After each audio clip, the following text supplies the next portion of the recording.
We now have a clearer picture forming in regard to who Jeffrey Epstein was close to and which powerful individuals he worked on behalf of. And that's due to the House Oversight Committee, both Democrats and Republicans in two different instances, releasing some of Epstein's emails. In addition to that, prior to the House Oversight Committee releasing some emails, we had a hack of Israeli Prime Minister Ehud Barak's emails as well. So again, we're starting to get a lot more information about who Epstein was running around with and who he was close to. Now, it's clear that President Donald Trump was not happy with the fact that people haven't really let go of the Epstein issue. And just recently, he said, OK, fine, I hope that the House votes in favor of releasing the Epstein files. We can discuss that in just a minute. But for the purposes of this segment, let's talk about journalist Michael Wolff and his relationship with Epstein, because he's getting a lot of backlash due to his conduct as a quote-unquote journalist, right? So Wolff is the author of the 2018 best-selling book Fire and Fury, which focused on Donald Trump, did not paint Donald Trump in a positive light. Now, Wolff seemed to have ingratiated himself quite a bit with Jeffrey Epstein. He says he did it in order to get Epstein to talk, to give him information. So here's an excerpt from The Atlantic describing how Wolff was brought up in the context of the Jeffrey Epstein emails. He says, "I think you should let him hang himself," meaning Donald Trump. Wolff wrote to Epstein about Trump in December of 2015. If he says he hasn't been on the plane, meaning Epstein's plane, or to the House, then that gives you a valuable PR and political currency. You can hang him in a way that potentially generates a positive benefit for you, or if it really looks like he could win, you could save him, generating a debt.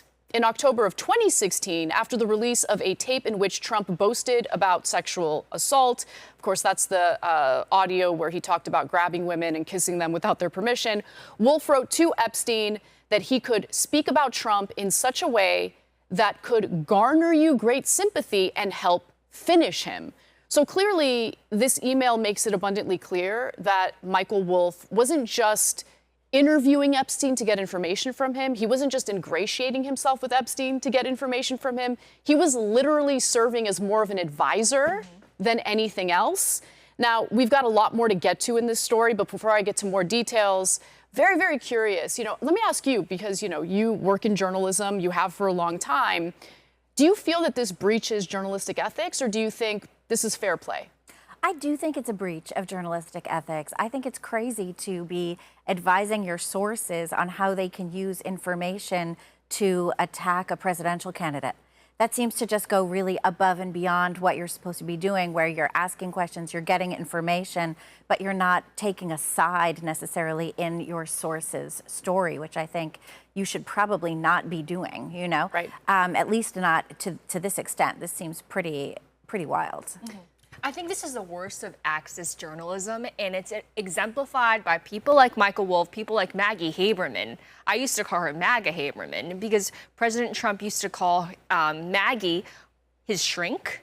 And so when you start to blur those lines, all the ethics of journalism essentially crumble. Where's the line between that? And Michael Wolff was actually shopping around the tapes of his conversations with Jeffrey Epstein to a number of different outlets, and he got no one wanted to take him up on it. I think the Daily Beast published eventually, it. Yeah. Eventually, but at first, nobody wanted to take him up on it because he had so little credibility in the journalistic world. Yeah, and I think also if you're going to be that partisan, you should have a responsibility as a journalist to say so, right? You need to express that. No, he certainly didn't. He certainly did. He pretended to be a friend who's giving him advice. Now, some might ask, well, why was Epstein so obsessed with destroying Donald Trump? Remember, this is in 2015 and 2016. So there are two things that had happened that led to Trump's falling out with Jeffrey Epstein, allegedly. So we do know that Epstein and Trump were once close, but they had this falling out. One reason was over a supposed real estate deal that they were fighting over. The second reason, which is what Trump said on the record, was due to the fact that Epstein was stealing his girls from Mar-a-Lago. And we did learn that Virginia Giuffre, one of Epstein's victims, was an employee at Mar-a-Lago when Ghislaine Maxwell had recruited her and groomed her to be abused. So The email has upset people close to Wolff, including Joanna Coles, who he actually does a podcast with for the Daily Beast. And so I want to go to this moment where she essentially confronts him about the issue here. Take a look. What I want to say is, in this particular email, it sounds like you're advising a convicted pedophile about what to do, and you're colluding with him against a potential. Well, I don't know. Candidate. What emails sound like? Would one have rewritten them in hindsight? Yeah, of course. Emails always are. Oh, that's embarrassing. Now, Wolff even tried to explain that, look, this is just what you do as a journalist, right? You have to ingratiate yourself with your sources to get them to talk. Let's take a quick look at that portion of this conversation. Well, part of my entree here, that I knew about the media, that gave me the kind of cachet that got me a place at the table, which has gotten me the Epstein story, if anyone wanted to pay attention. Right, so this is 2015. Yeah, I'm the person who sees this elemental story. Donald Trump, and I've gone through this with Epstein deep into the background, Donald Trump is the best friend of, evil. He is the best friend of a deeply, deeply diabolical person. So there you have Michael Wolff referring to Jeffrey Epstein as a deeply diabolical person who, again, he did, in my opinion, more than just ingratiate himself. He kind of served as an advisor. I want to give you one more example, and this is from an excerpt in the New York Times. In one of the emails from December of 2015, Wolff said CNN had planned to ask Trump about his relationship with Epstein. This is in the context of a presidential debate, then canceled Epstein on next steps. Like, why do you need to engage in that type of advising in order to get your source to answer questions? And when he was asked, look, how far is too far when it comes to ingratiating yourself with your sources? Here's what he had to say. I think you draw the line at what you write. Ingratiation stops there, he replied, citing his damning reporting on Epstein in an essay in his book, Too Famous. That's what the ingratiation earned me. And then in a video on Instagram this week, he lamented that his release of tapes of Epstein talking about Trump before the 2024 election had little impact. So, Libby, what do you make of that, right? He's trying to say, no, I'm just ingratiating myself, nothing more.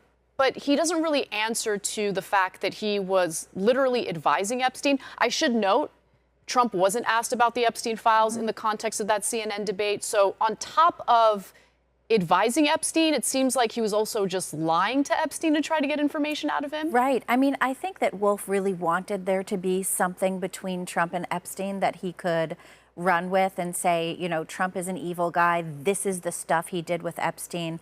But that never shows up anywhere. There is no smoking gun. And if there was a smoking gun, we would have seen it.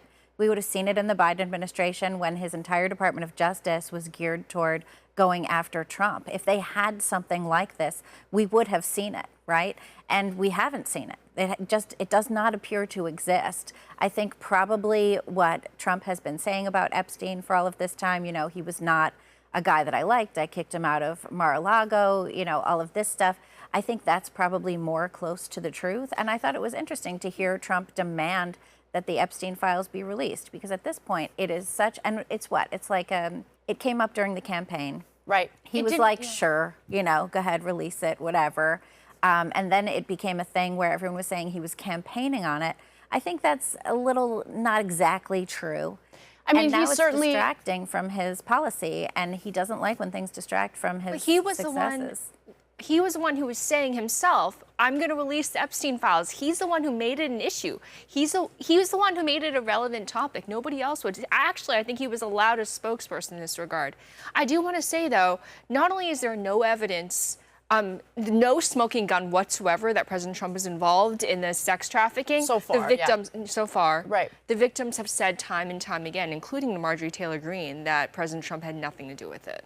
Well, the thing that Paula, and I want to ask you about this, your thoughts and your opinion about this, because I think what makes Trump look bad so far is the fact that there have been some emails pointing to Trump knowing that this disgusting stuff was going on with Epstein, because there was that one email in which it was clear that Trump had told him, stop doing this. The email made clear that, apparently Trump had been in a room with Virginia Giuffre for hours. Now, remember, Giuffre has said she's no longer alive. She died by suicide. But she had said that Trump had done nothing wrong. So I don't think there's anything shady about him being in a room with her, considering the fact that she had cleared him of any wrongdoing. But the point is, after he left the room, he apparently talked to Epstein and said, stop doing this. But obviously, he didn't come out and publicly talk about what Epstein was doing and victimizing all these girls. Do you think that alone might be one of the reasons why Trump didn't want the Epstein files to be released? I'm not sure about any of it. I don't know why it has been something that he said he was going to do and he hasn't. It's all been very interesting. The binders and Bondi, all of that stuff. I was shocked by all of it as the influencers that went thinking that they were going to get some information. So, but for me, this is just, and this, I always find this, maybe is this, I don't know, this is always like my little, it's always what pops up to me is the double standard. That's always what I'm able to find. So I do believe, now I think obviously Trump as the president is held to a higher standard, but Trump and Epstein to me is no different than prior to him being president, Oprah and Harvey Weinstein or J-Lo and a Diddy. They knew and they were very much a part of, and that's the thing, I actually think Trump might have known and there was maybe interactions, didn't like it, kind of told him to stop. I don't know if Oprah and Weinstein, it was the same kind of thing. I don't know if J-Lo and Diddy, it was the same kind of thing. It's just, to me, it's why does he get the scrutiny of even knowing him and then others don't get that? I'm not saying Trump is innocent by any means, and I do think that he has his stuff. I think this is interesting. I don't understand. I really don't get why they're not just releasing it. There's something there. I think there's a difference between Epstein and P. Diddy and Harvey Weinstein. Epstein is a whole nother level of evil. He is. The sprawling, I just want to say the sprawling nature of this, it covers thousands of victims. And also, and I'm not likening it to minimize it. I really am not. I'm just saying it's all the scrutiny and zero, and there's a little bit, it always seems to be the case that way. So it's for knowing somebody, you need to do more. You were a part of it because you knew of him. And again, not likening it or minimizing it because absolutely not. I do not have a problem with anything you said. And you bring up a really interesting point that all the media attention has been on President Trump. What about the 26 flights that Bill Clinton took on Lolita Express? Why aren't we talking about that? Why aren't we talking about Larry Summers, who repeatedly emailed Jeffrey Epstein? Why aren't we talking about the Israeli Prime Minister? Why aren't we talking? Oh, we did talk about Prince Andrew, who lost his...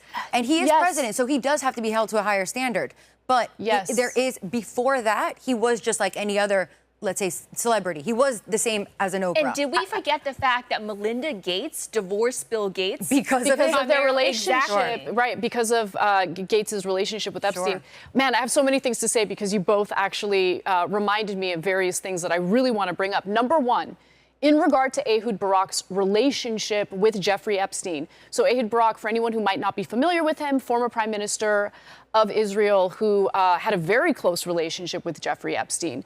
So one of the things that has come up, one of the big questions that's come up in regard to what Jeffrey Epstein was really up to was whether or not he was actually working with intelligence agencies, whether it's the CIA or Mossad.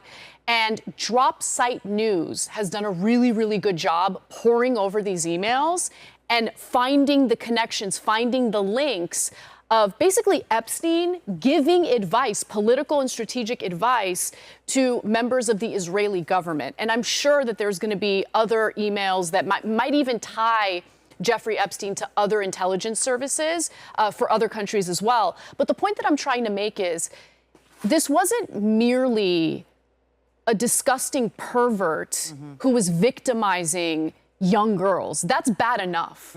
But there's this question of whether or not there was a blackmail operation taking place in order to essentially help various foreign countries, in the case of the United States, have control over our elite, over our political leaders. And Libby, I'm curious what you think about that, because that was so conspiratorial before. I mean, there's definitely some weird stuff going on, right? Like we saw a video where the delegate for the U.S. Virgin Islands in the House, Stacey Plaskett, was texting with Epstein during Donald Trump's impeachment trial and in Congress, and taking notes from him and saying, wait, who are you talking about? And then asking those questions to people who were testifying in that, to Michael Cohen, right? She was asking Michael Cohen questions based on what Epstein was texting her in real time. That's crazy. Crazy. Why was she taking that, why was she taking those notes from this convicted... Why was she in touch with Epstein? Sex offender. That's a big thing, too. And then you also had, I know we're going to talk about MTG later, but she was saying... she was saying that she doesn't believe Trump is involved in the Epstein stuff, but that perhaps the interest in not releasing it is because it's a cover-up for all of the other powerful people who may be involved. Very possible. And that goes to your point. Whether you're talking about Epstein or whether you're talking about Diddy or Harvey Weinstein, there is a problem of powerful people wanting to protect other powerful people, right? It's a through line in so many of these stories. Anna, that's such a good point. And I don't know what you guys were doing last night, but I was reading Virginia's memoir, and I was gutted, absolutely gutted. And I want to underscore that hundreds of powerful men knew, hundreds, okay? This is not just like a scattering of men around the country. Hundreds of American men embedded in our elite universities like Harvard, they knew what Jeffrey Epstein was doing. Fundraisers who were raising millions of dollars for these university endowments, the people that Jeffrey Epstein wanted to hang out with. Because remember, he was a college dropout, and he wanted to get the credibility. He wanted the adulation and the love of these very smart people. And so all of these men knew, and they didn't say a word. Yeah. It was a total conspiracy of silence. And they still wouldn't have said a word had these brave victims not come forward. And remember, Jeffrey Epstein was prosecuted in, I believe it was 2006, and people like Larry Summers kept a very friendly relationship with him after. Yeah, and despite that.